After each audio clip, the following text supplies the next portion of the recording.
Well, thank you. Thanks for joining us. You able to hear me okay? It's a small pearl breaks, I suppose. Um, so I had the good fortune of spending a little time with Kim.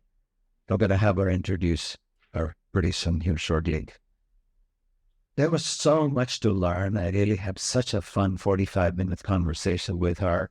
And so I was struggling with like, oh, what are all the things I could cover? Because, when you come here, you take your time, morning or afternoon, you want to take away some really nice coinsights, like the previous one, right? There was so much detail that was discussed. You were really dissecting a brand that's trying to really get out there in the market. It was fascinating. I loved that conversation, by the way.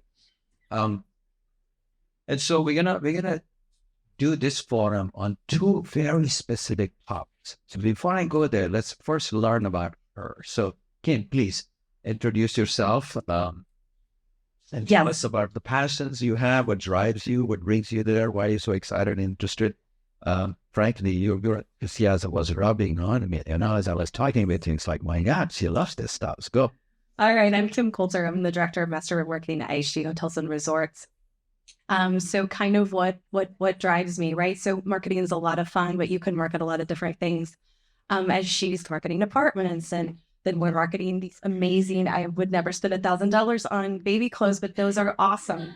But what I market every day are amazing travel brands, right? So brands, hotel brands that you can go and you can stay at and you can experience the destination and the place around you. So all day long, sexy destinations, beautiful hotels. I'm very passionate about travel. It is something I've been with IHG 10 years, and we've grown brands, we've purchased brands, we've created this amazing portfolio. And so it's been really amazing to be a part of that. How many brands are in your portfolio? We are officially at the count 19 as of just a few months ago. We have launched a new brand. We'll be opening the first one at the end of the year called Garner Hotels. So it's a whole different kind of challenge we're going to get into in terms of what it really takes to do that. But before we stop on the introduction, your LinkedIn profile says something about you focused on integrated marketing. Okay. Is marketing really that fragmented that now we be professionals who now need to integrate all of these things? What does it really mean? The answer might be it depends on where you work.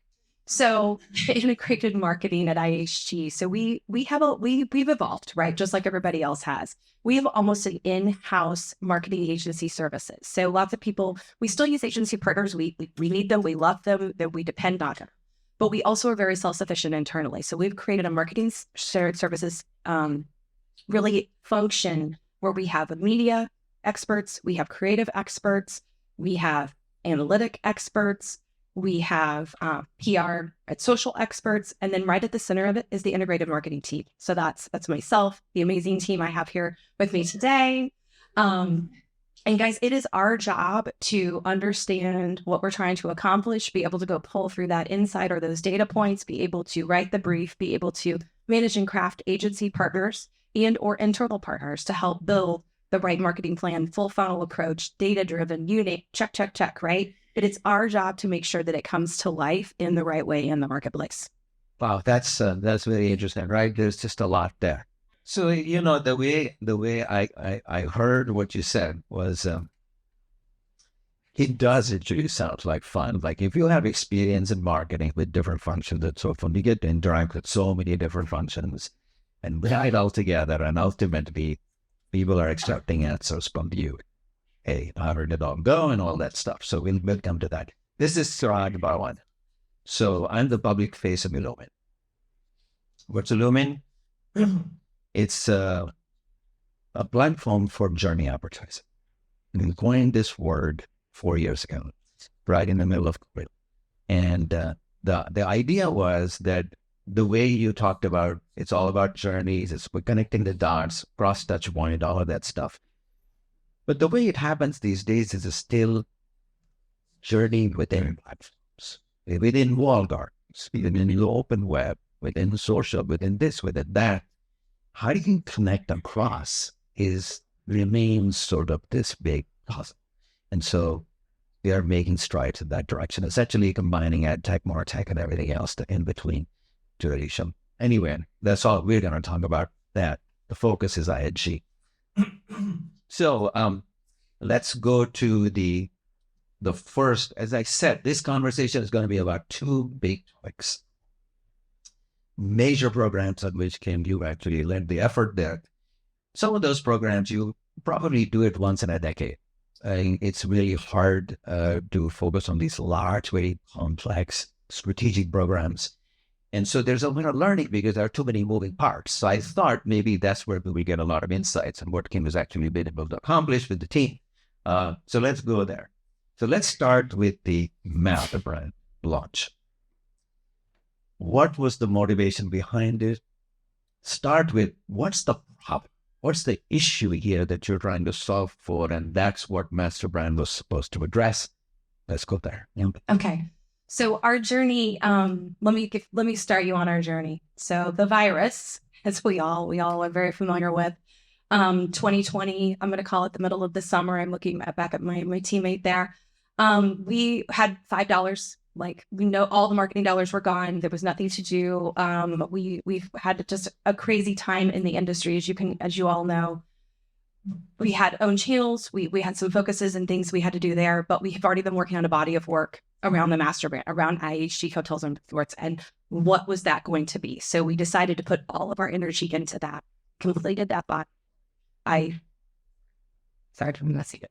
Can you still hear me? Okay. So we decided to put all of our energy in that body of work and truly stand up what is the evolution of our master brand and actually start marketing under it.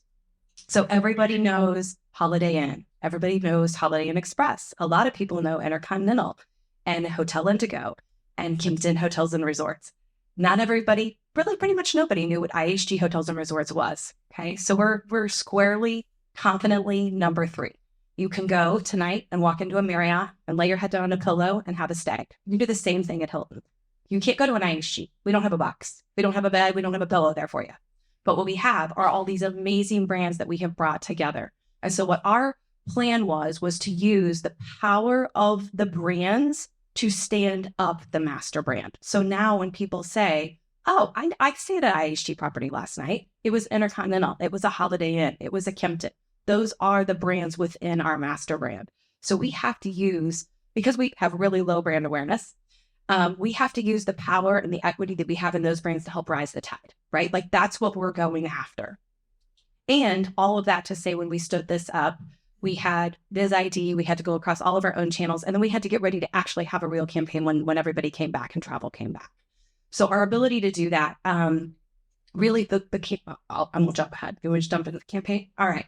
So as we stood the master brand up, we said we need to go out and start talking about this, and we wanted to go after the next gen traveler, right? So we didn't want to alienate our current member base, our loyal member base, the people who have been staying with us all along for decades and decades and decades.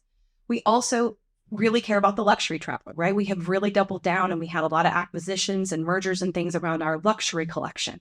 But what we really needed to do was really make sure the next gen traveler, the younger traveler who is going to create stickiness as a young professional coming in and staying with us and joining our program, staying in our brands, and staying in our brands for leisure as well, right? So we really wanted to make sure they knew who we were. So hold that thought on that, because there's a lot more detail on that topic as well that I'm sure the audience will find very interesting. With the master brand, what was the relationship in the strategy for the IHG One Rewards program? Yep. So IHG One Rewards, at the time we were launching the master brand, we were also evolving our loyalty program, right? So we were readjusting the tiers. We were giving you better opportunities to stay, to earn, be rewarded. It underpins everything, right? So we want you to earn as a road warrior at the Crown Plaza or the Holiday Inn Express or the Intercontinental, so that you can then go burn those amazing points and redeem at other properties that may be on our level up, right? So the whole loyalty program allows you to earn, burn, and get rewarded, and also enjoy your stay the way you want to, right? We've got free breakfast at certain places. You get the checkout you need. You get the service that you need. You get the experience that you need. See, do you recall in your own experiences where you may have run into similar challenges? For example, you have sub-brands which are very strong the way Kim described it. But the parent brand hardly has any recognition, or nobody even knows what to do with it. They may have heard of it. Can somebody name any brands? I'd like to feel bad similar. For each name is Blue Lights, let me represent all the other major players of building materials oddities. And the recognition is at that level, and the materials that you do. Yeah. Anybody else? So I can name a couple that I personally had experience with. Does anybody remember the P&G Moms campaign that was actually launched way back in 2012? Okay. P&G has, or had at the time, about 190 brands. Brands like Charmin, Tide. I mean, those are the things we know, we hear about, right? $1 billion is spent on Charmin, right? To promote that, but P&G is like, whatever. And I think what P&G did was they took that for Mom's platform because they knew that was the core audience that the brand's connected to, and they created something significant out of it. So one other brand I had experienced very early on, Kraft General Foods. Whatever. I mean, yeah, sure, from big corporate, investors relate with that.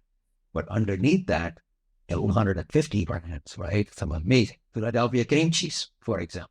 We know Philadelphia cream cheese more than we know Kraft, right? And so it was that same situation. You're trying to get the halo and lift all the way up. The reason I asked you about the reward program is I had imagined that potentially what you are really trying to do is get people to experience your broader portfolio than just the few 5 or 6 big like marquee brands that people remembered. Was that the idea? Okay, excellent. All right, let's go to the next thing. Now, this has something to do with going after a specific segment, as you had started pointing to, more younger traveler, more sort of the new generation of travelers and so forth. What were you trying to accomplish there? Yeah, try to generate awareness with that next generation traveler segment, right? So making sure that we get them in, we make them aware, we get them into the program, we get that stickiness there, so that when we can grow over time as that consumer grows, they grow with us, right? We don't want them to leave IHG Wonderboards and go to the program and be more loyal there. We want to get them into our program and truly get that stickiness there. So what was the idea? How did you approach them? And there's a very specific program you did, right? Yeah, so the campaign, which was our Guest How You Guest campaign, targeted towards the next gen traveler, with the insight around letting this particular audience be you, right? You do you, guest how you guest, you come in, you want to stay the way you want to stay, and we want to offer the experience that allows you to do that. So along with that, we're promoting our 19 brands, our size and scale, 19 brands, 6,000 destinations, underpinned by a loyalty program that lets you stay the way you want to stay, earn the way you want to earn, and then experience brands offered. And so what was that whole program? Yeah, so we had a full funnel media approach, all the way from everything that we did from owned, all the way across all of our paid activities.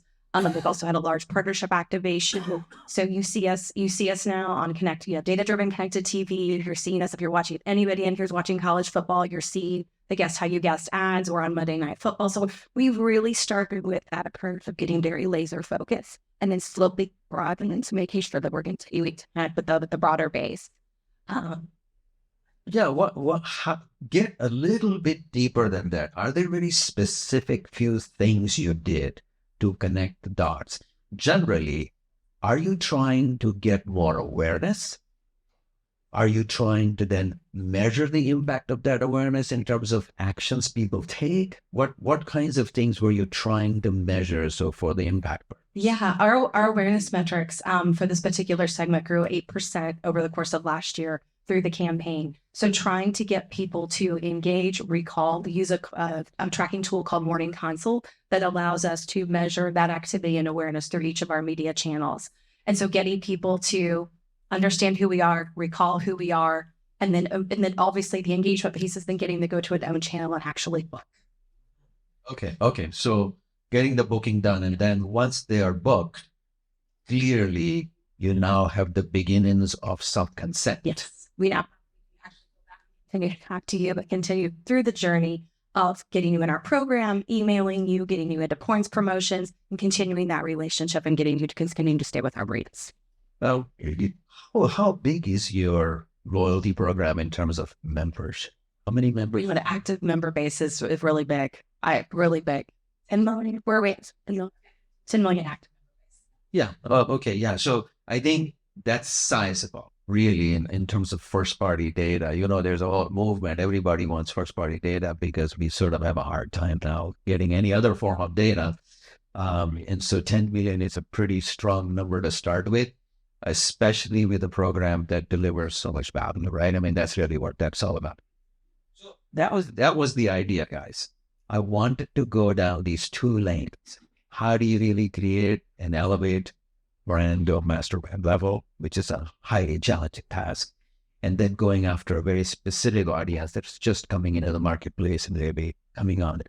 Are there any specific questions you have related to those programs? Because these are rare programs that are harder to execute. The ones that I mentioned with BHG and Kraft and everybody else, those were all monumental programs. They took years to take effect. What kind of expectations did you have in terms of, like, are you looking at impact in the first 2 quarters, first year, 3 years, 4 years, 5 years, whatever? Well, with our spin, we have to have the long game, right? So we don't have the monies of the Marriotts and the Hiltons. So definitely we're looking at a year-over-year increase, and to see 8% in that first year is huge for us. So. Interesting. Anybody else that has any observations, anything to share, any questions for Kim here in terms of what experiences have you had in really launching big campaigns like that? Is doing marketing integration these days easier to manage than it was years before? Are you getting the right tools and things to support your the way you run programs? Just some observations, some ideas. I want to hear from you because I can just keep talking with Kim otherwise. Okay, well, any observations on that? I have a question.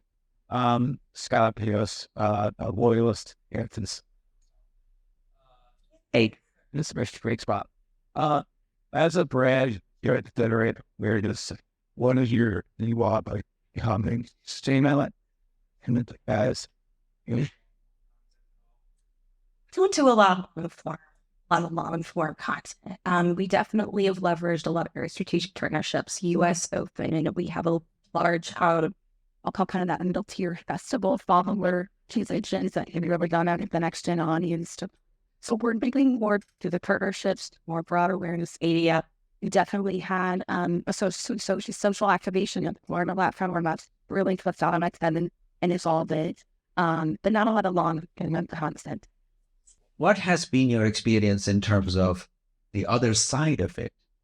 That there's this external perspective that people who are not just living and breathing the brand, but those who can actually look at it from outside in and come up with a very different angle to what IHG is and how customers look at your brand.